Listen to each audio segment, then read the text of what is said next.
OBC नेते हरिभाऊ राठोड हे विखे पाटलांच्या भेटीला पोहोचलेले आहेत। मंत्रिमंडळ उपसमितीची बैठक सुरू असतानाच राठोड हे विखे पाटलांच्या निवासस्थानी पोहोचलेले आहेत। विशेष पोलीस महानिरीक्षक मनोज कुमार शर्मा हे विखे पाटलांच्या भेटीसाठी पोहोचलेले आहेत। मनोज कुमार शर्मा यांच्याकडे महाराष्ट्राचा कायदा आणि सुव्यवस्थेचा पदभार आहे।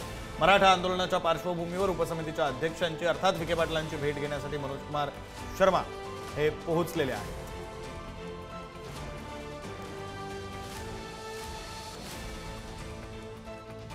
आपले प्रतिनिधी संदीप राजगोळकर आपल्यासोबत जोडले गेलेले आहेत। आपण त्यांच्याशी या संदर्भात बोलूया। संदीप, खरं तर आधी मनोज कुमार शर्मा पोहोचले, त्यानंतर आता हरिभाऊ राठोड पोहोचले। एकंदरीत आजचा न्यायालयाचा निकाल, मनोज जरांगेंनी पत्रकार परिषद घेऊन आपला व्यक्त केलेला निर्धार, या सगळ्याच्या पार्श्वभूमीवर आता घडामोडींना वेग आलेला आहे आणि विखे पाटलांचं निवासस्थान ते समितीचे अध्यक्ष म्हणून हे केंद्रस्थान ठरतं या सगळ्या घडामोडींचं।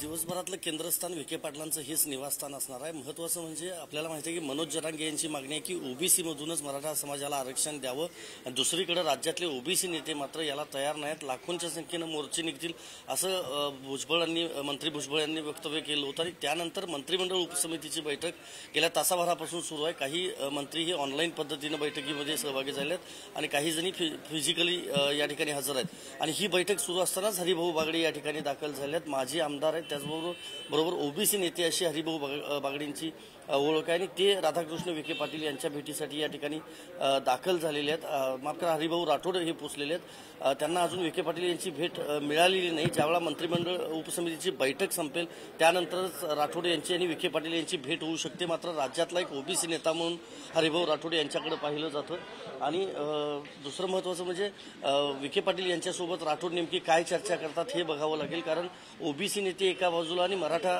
आरक्षणासाठी पाठिंबा देणारे नेते एका बाजूला, अशी वेगळी परिस्थिती सध्या राजकीय वर्तुळामध्ये राज्याच्या राजकारणामध्ये पाहायला मिळत आहे। त्यामुळे महत्त्वाचं हेच आहे की राठोड यांच्याशी नेमकी काय चर्चा केली जाते, विखे पाटील काय चर्चा करतात हे बघावं लागेल।